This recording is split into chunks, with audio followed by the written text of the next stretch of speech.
నమస్తే అండి, welcome to our channel. మనతో ఈరోజు సీనియర్ జర్నలిస్ట్ దుర్గా కుమార్ గారు ఉన్నారు. సార్ నమస్తే. నమస్తే మా మౌనిక, మన ప్రేక్షకులకు కూడా. సార్, రీసెంట్గా ఒక 1 మంత్ నుంచి చూస్తున్నాం మనం జోగి రమేష్ ఫ్యామిలీ ఇష్యూ అనేది. సో నిన్న జోగి రమేష్ గారు ప్రెస్ మీట్ పెట్టేసి, నేను నా కోడల్ని దేవతలా చూసుకున్నాం, కూతురులా చూసుకున్నాము, మా ఆవిడ గోరుముద్దలు తినిపించేది, ఇలా ఎందుకు చేసింది, ఒక టీడీపీ పార్టీ ఆయన ఇంటికి వెళ్ళొచ్చిన తర్వాత తను మారిపోయిందని చాలా విషయాలు ఆయన మాట్లాడారు. సో ఇప్పటి వరకు ఎప్పుడు కూడా మీడియా ముందుకు రాని మేఘనా గారు ఇప్పుడు ఆవిడ బయటకు వచ్చేసి ఆవిడ ఏం చెప్తున్నారంటే, నాకు కనీసం ఒక పూజ గది బతిమాలుకుంటే పైన 3rd ఫ్లోర్లో ఎక్కడో ఇచ్చారు, అది కూడా ఈ దేవుళ్ళకి పూజలేంది, ఇద్దరు పెళ్ళాలు ఉన్న వాళ్ళు దేవుళ్ళేంటి, మా మతంలోకి వచ్చేసి అని ఆమెని హెరాస్ చేయడం, ఇవన్నీ కూడా మేఘనా గారు ఇప్పుడు బయటికి పబ్లిక్గా చెప్తున్నారు. సో ఇప్పుడు వాళ్ళ వెర్షను వీళ్ళ వెర్షను కంపేర్ చేసుకుంటే ఇది ఎలా ముందుకు వెళ్తుందంటారు? అసలు ఎవరైనానమ్మా ఒక కుటుంబ యజమాని పెద్ద అన్నప్పుడు చాలా ఓర్పు నేర్పు ఉండాలి. రాజకీయాల్లో అల్లరి చిల్లరగా మాట్లాడేసాం, అడ్డదిడ్డంగా మాట్లాడేసాం, అడ్డగోలుగా వ్యవహరించాం, అట్లాగే కుటుంబ పరిస్థితుల్లో కూడా మేము వ్యవహరిస్తాము అన్నట్టుగా ఉంది జోగి రమేష్ గారి వ్యవహారం. జోగి రమేష్ గారు కుటుంబానికి రాజకీయానికి మధ్య ఉండే ఒక సన్నటి లైన్ని ఆయన మర్చిపోయాడు. అంటే రాజకీయాల్లో ఎలా అయితే తను విజయాలు సాధించాడో కుటుంబంలో కూడా అలాగే వ్యవహరిస్తున్నాడు అతను. కుటుంబ సభ్యుల పట్ల కొన్ని సున్నితమైన అంశాల పట్ల ఎంత జాగ్రత్తగా వ్యవహరించాలో, ఎంత లౌక్యంగా, ఎంత ఓర్పుతో నేర్పుతో వ్యవహరించాలో ఆయనకి తెలియట్లేదు. నిన్న ఆయన చేసిన వ్యవహారం ఎట్లా ఉందంటే, పడుకున్న గుర్రాన్ని లేపి తన్నించుకున్నట్టుగా ఉంది. ఇంతకుముందు మీరు అన్నట్టు మేఘనా గారు డైరెక్ట్గా వాళ్ళ కోడలే అయినా ఎప్పుడు బయటికి రాలేదు. అక్కడ అడపాదడపా ఎక్కడైనా అంతర్గతంగా జరుగుతున్న చర్చల రూపంలో మాట్లాడిన మాటలు మరి అవి ఎలా వీడియోల రూపంలో ప్రధానమైన టీవీ ఛానళ్ళకి, సోషల్ మీడియాకి వెళ్ళిపోయినాయి. అది ఆయన ఇంట్లో మాట్లాడినయే. మరి ఆయనకి నాలెడ్జ్ లేకుండా వెళ్తుందంటే ఆయన ఇంటి వ్యవహారం ఒక బజారు వ్యవహారం లాగా జరిగిందని చెప్పాలి. ఎందుకంటే అక్కడ ఉన్న వ్యక్తులు, బాధ్యతతో ఉన్న వ్యక్తులు అక్కడ ఉండాలి తప్ప కుటుంబ వ్యవహారాలు చర్చిస్తున్నప్పుడు మరి ఎవరెవరు ఉన్నారో తెలియదు, అవి ఎట్టా బయటకు వెళ్ళినాయో కూడా తెలియదు. అందుకే ఇవాళ మేఘన నిన్న వాళ్ళు చెప్పిన వర్షన్కి ఆమె వర్షన్ చెప్తే అది చాలా పూర్తిగా భిన్నంగా ఉన్నాయి. ఆ అమ్మాయి చెబుతున్న అంశాలు ఇంకా బహిరంగంగా చెప్పేసింది వాళ్ళ. తర్వాత ఆమె గోరు ముద్దలు పెట్టలేదు, విషపు ముద్దలు పెట్టింది అంది. ఇక అంతకన్నా ఏం చెప్పాలి? ఎటువంటి సందర్భంలో కూడా వాళ్ళు నన్ను ఒక మనిషిగా వ్యవహరించలేదు. అసలు అన్నిటికీ మించి వాళ్ళ కొడుకుగా ఉన్న అనర్హతని దాచిపెట్టి పెళ్లి చేయటమే పెద్ద నేరం. తర్వాత నేను వాళ్ళ ఇంట్లో ఉంటే ఆ పిల్లాడు అతను రాజీవ్కి ఏదో ఒక టెన్షన్గా ఉంటుంది, కొంచెం నువ్వు మీ ఇంటికి వెళ్ళమ్మా అంటే అది కూడా నేను మన్నించి వెళ్ళాను, నా తప్పు లేకపోయినా. అక్కడ మా ఊళ్ళో కూడా అందరూ ఎందుకు ఈ అమ్మాయి పెళ్ళైన వెంటనే ఎందుకు తిరిగి వచ్చింది, ఈ అమ్మాయిలో ఏం తప్పు ఉంది అని అక్కడ చర్చలు అవుతుంటే సూర్యాపేటలో నా తల్లి తండ్రి ఏం సమాధానాలు చెప్పాలో తెలియక, ఇప్పుడు ఆ పిల్లాడి గురించి వీళ్ళు మేమేదో వైద్యం చేయిస్తాము, సరి చేయిస్తాము అని చెప్పారు. సరే ఎప్పటికీ అవుతుందంటే ఏమో మేము కూడా చెప్పలేము అన్నట్టు చెప్పారు. సరే నేను మధ్యలో మా కుటుంబ గౌరవం కాపాడటం కోసం 1-2 సార్లు ఇక్కడికి వస్తే కూడా నన్ను గిట్టనివ్వలేదు వీళ్ళు. తర్వాత వాళ్ళు క్రిస్టియన్ మతస్థులు అయినప్పుడు క్రిస్టియన్ మతం అని చెప్పుంటే మేము ఇంత బాధపడేవాళ్ళం కాదు, మేము హిందువులం అని చెప్పారు. తీరా నేను అక్కడికి వెళ్ళిన తర్వాత పూజ చేస్తుంటే పూజ చేయటానికి వీల్లేదని చెప్పారు. హిందూ దేవుళ్ళని దూషిస్తూ మాట్లాడారు. ఈ 2 భార్యలు ఉండాళ్ళు ఎట్లా దేవుళ్ళు అవుతారని ఏ రకరకాలు. తర్వాత అతి కష్టం మీద నాకు పూజా మందిరం కావాలి పూజ చేసుకోవటానికంటే నాకు 3వ అంతస్తులో ఇచ్చారు. ఇచ్చిన తర్వాత నేను ఎప్పుడైనా అగరబత్తీలు వెలిగిస్తే మా మామగారు జోగి రమేషే వీరంగం వేసేవాడు, ఇదేదో శవాలు కాలిన వాసన వస్తుందని. అగరబత్తీలు కాలిస్తే శవాల వాసనగా రావటానికి ఆయన ఏమన్నా మనిషి కాదా అన్నట్టుగా మాట్లాడింది. అంటే ఏదో తేడా ఉంది వాళ్ళ కుటుంబంలో. తర్వాత వాళ్ళ మతంలోకి మారమని కూడా నన్ను శకుంతల మా అత్తగారే నన్ను ఇచ్చేసింది, ఒత్తిడి చేసింది. అయినా నేను మారలేదు. ఎందుకంటే మేము మొదటి నుంచి హిందూ మత సాంప్రదాయాలు, హిందూ దేవుళ్ళని నమ్ముకున్నాము.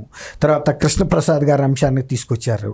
కృష్ణప్రసాద్ గారు అక్కడ స్థానిక ఎమ్మెల్యే, పెద్ద మనిషి కాబట్టి మేము న్యాయం ఈ కుటుంబంలోనే జరుగుంటే మేము ఆయన దగ్గరికి వెళ్ళాల్సిన అవసరం లేదు, వీళ్ళ కుటుంబంలో జరగలేదు కాబట్టి మేము ఆ స్థానంలో వీళ్ళ తమ్ముడే ఎమ్మెల్యే అయినా ఆయన దగ్గరికైనా వెళ్ళేవాళ్ళని.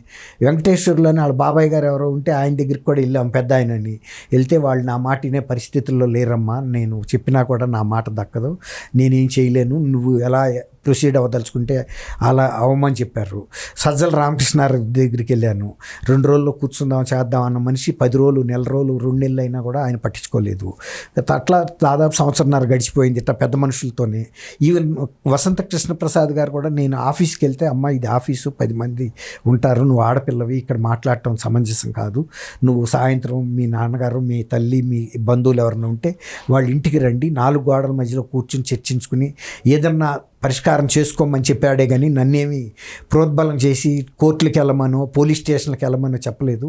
అట్లా కనుక వెళ్తే నీ వ్యవహారం ఏళ్ళు పూళ్ళు గడుస్తుంది, ఎన్నాళ్ళైనా ఇవి తేలవు, కుటుంబకు సంబంధించిన అంశాలు, ఏదైనా మధ్యవర్తుల ద్వారా త్వరితగతిన 4 గోడల మధ్యలో గౌరవంగా పరిష్కరించుకుంటే నీకు కూడా మంచిదమ్మా అని చెప్పాడు తప్ప ఆయనేమో అవతల నా శత్రువుకి ఇంట్లో ముసలం పుట్టింది కాబట్టి దాన్ని నేను ఉపయోగించుకుని పెద్ద సలిమంట కాగాలనే ప్రయత్నం చేయలేదన్నట్టుగా కూడా చెప్పింది.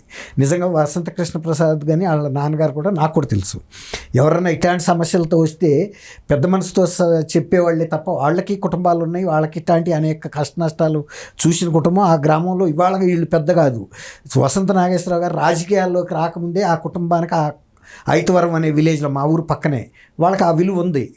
ఎవరన్నా ఏదన్నా పంచాయతీలు ఇలాంటి సమస్యలు వచ్చినప్పుడు వాళ్ళ ఇంటికి వెళ్ళి ఆయనతో చెప్పుకోవటం, వాళ్ళ తల్లిగారి విషయం, తల్లిగారు కానీ వాళ్ళ పూర్వం నుంచి ఉన్నది. కాబట్టి ఇవాళ ఇట్లాంటి దాన్ని వాళ్ళు ఏదో సలిమంట కాసుకుంటారని ఆ అమ్మాయి కూడా చెప్పలా.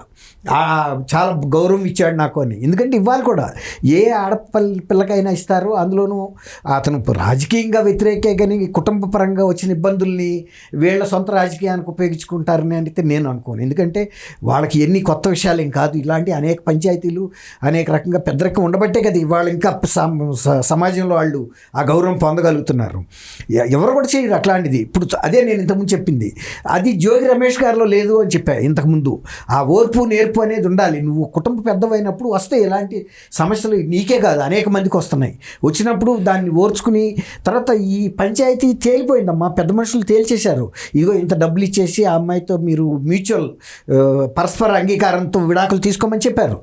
చెప్తే ఒప్పుకున్న తర్వాత మళ్ళీ అడ్డం తిరిగారు. ఇంకోటి ఏంటంటే, ఇవాళ అమ్మాయి చెప్పిన కొత్త విషయం, పెళ్ళైన 2 నెలలకే రాజు అంటే ఈ అమ్మాయి భర్త జోగి రమేష్ కొడుకు నల్ అండ్ వాయిడ్ చేయమని, అంటే వివాహాన్ని రద్దు చేయమని చెప్పి కోర్టుకి ఆ అమ్మాయి ఆ ఇంట్లో ఉన్నప్పుడే కోర్టుకి వెళ్ళారంట. కోర్టుకి వెళ్తే కోర్టు అసలు యాక్చువల్గా 6 నెలలలోపు డైవర్స్ పిటిషన్లు తీసుకోరు, ఇది నల్ అండ్ వాయిడ్ చేయమన్నారు. అంటే ఈ వివాహం చెల్లనేరదు అని. కానీ వాళ్ళు ఇచ్చిన రీజన్స్ ఏమి జడ్జి గారికి సంతృప్తికరంగా లేవు. ఏ రీజన్తో రద్దు చేయాలన్న పాయింట్ మీద ఆయన అడిగితే వీళ్ళు చెప్పలేకపోతే కేసుని డిస్మిస్ చేసేసి మీరు 1 year తర్వాత మీకు ఏమైనా గ్రీవెన్సెస్ ఉంటే మీరు రెగ్యులర్ డైవర్స్ పిటిషన్ రూపంలో రమ్మని చెప్పి పంపించేశారంట. అది అప్పుడు ఆమెకు తెలియదు, ఎందుకంటే ఆ అమ్మాయికి నోటీస్ ఇవ్వలేదు కదా. కోర్టు కనుక కాగ్నిజెన్స్ ఇందులో ఏదో విషయం ఉందని తెలుసుకుంటే అప్పుడు ప్రత్యర్థి పార్టీకి నోటీస్ ఇస్తారు, నీ వివాహాన్ని రద్దు చేయమని నీ భర్త ఈ కోర్టులో ఈ పలానా కేసు వేశాడు, దానికి నీ వివరణ ఏంటని అడుగుతారు. కానీ అంత అవసరం కూడా జడ్జి గారికి పడలా, ఎందుకంటే అక్కడ సరైన కారణాలు వాళ్ళు చూపించలేకపోయారు. కాబట్టి డిస్మిస్ చేసినప్పుడు ఈ అమ్మాయికి చెప్పాల్సిన అవసరం లేదు. దాని మూలాన కూడా నాకు తెలియలేదు, ఇంత దుర్మార్గమైనటువంటి ఆలోచన కూడా చేశారు. నాలో ఏం తప్పు ఉందని నా వివాహాన్ని రద్దు చేయటానికి కానీ లేకపోతే విడాకులకు కానీ రహస్యంగా ఎందుకు వేశారు, నాతో చెప్పి ఉండొచ్చు కదా, విడాకులకి పెట్టాము కేసు అని. అప్పుడు ఆ అమ్మాయి అభిప్రాయం మీద ఆయన చెప్పేది కదా. అట్లా మేము పెద్ద మనుషుల ద్వారా 1 year గడపమన్నాడు కదా జడ్జి, 1 year తర్వాత రమ్మన్నాడు. కాబట్టి ఈ పెద్ద ఆ పెద్ద అక్కడ ఇక్కడ అని తిప్పుతూ మమ్మల్ని కాలక్షేపం చేశారు, దాన్ని టైం అంతా వేస్ట్ చేశారు. తర్వాత ఇప్పుడు బయటకు వచ్చింది ఏది అడ్డం తిరిగి, రాజీని కూడా మేము ఒప్పుకోము, మీకు డబ్బులు ఇచ్చే పనే లేదు, ఏం చేసుకుంటారో చేసుకోమన్న తర్వాత మేము వాళ్ళ ఇంటికి వచ్చి అప్పుడు మా నాన్న మా అమ్మ మా చుట్టాలందరం వచ్చామని చెప్పింది. అట్లా ఈయన జోగి రమేష్ గారు ఒక మంత్రిగా నేను పనిచేశాను, లేకపోతే జగన్మోహన్ రెడ్డి పార్టీలో ఒక పెద్ద నాయకుడిని, లేకపోతే చంద్రబాబు నాయుడు గారి ఇంటి మీదే సాయుధులను తీసుకెళ్ళి దాడి చేశాను, ఇది ఒక లెక్క అనుకున్నాడు. కానీ కుటుంబ వ్యవహారాలని మనం వేరేగా చేయాలి. మన శరీర భాగాల్లో ఎక్కడ దెబ్బ తగిలినా ఒక రకం, కంటికి దెబ్బ తగిలినప్పుడు వేరేగా ఉంటుంది. సున్నితమైన భాగం కాబట్టి దాన్ని జాగ్రత్తగా ఆ నలుసును తీసుకోవాలి కానీ కంటిని పొడిచి కంటిని తీయకూడదు. ఇప్పుడు జోగి రమేష్ గారు చేసిన పని ఏంటంటే, నా కంట్లో నలుసు పడింది, ఆఫ్టర్ ఆల్ నలుసు ఎంత అని ఇప్పుడు ఆయన కన్నే తీసుకున్నంత పని చేశాడు. దాంతో మేఘన ఇవాళ డైరెక్ట్గా వచ్చి ప్రెస్ కాన్ఫరెన్స్ పెట్టింది.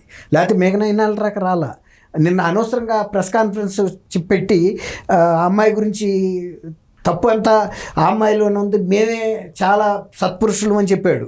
కాదు వీళ్ళు రాక్షసులు అని చెప్పింది. వాళ్ళ సారాంశం ఏంటంటే నాలో తప్పు లేదు, వాళ్ళలో అన్ని తప్పులే ఉన్నాయని వాళ్ళ అమ్మాయి బాహాటంగా వచ్చింది.